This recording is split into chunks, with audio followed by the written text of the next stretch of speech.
I have a bad habit of using random facts as a coping mechanism. See, when the world doesn't make any sense, I lean on them to find some sort of understanding. Like, did you know that the sky is blue because of this thing called Rayleigh scattering? Fact. Did you know that dogs can see color just not in the same way that people do? A fact. Did you know that some humans can see more shades of red than others can? Fact. Did you know?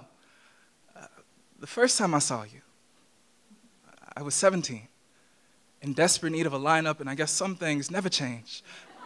The first time that I saw you, it felt like for my entire life I'd only ever seen black and white, and this was the first time that my eyes had known color, the first time that I saw you.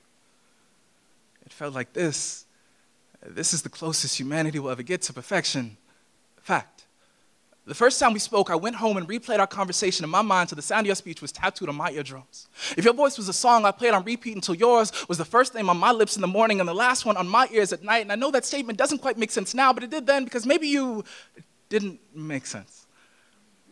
And maybe you weren't meant to.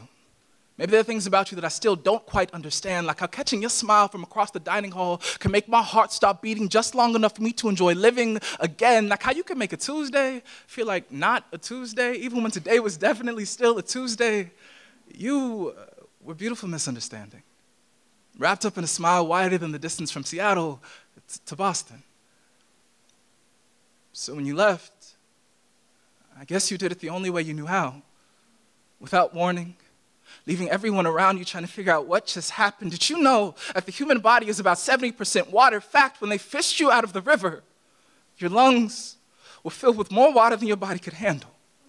You died the way you were never meant to, alone, reaching out to the last pieces of your life as they floated away from you. The dead will never walk again. Fact, you will never walk again. Fact, the day of your memorial, I ran to a soundproof room, screamed my voice raw, found a piano and played the saddest song I know.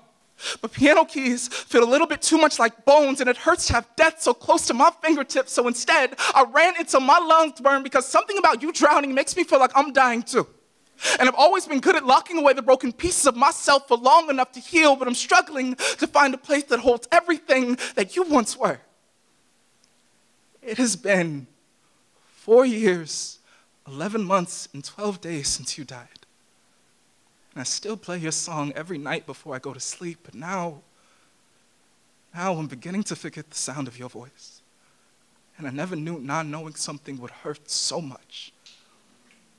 After you died, your best friend said that every day feels like a Tuesday, which is to say the skies are always a little bit gray. Laughter feels like the faded echoes from before the sun finally got tired of shining, and I'm struggling to remember what it feels like to see in color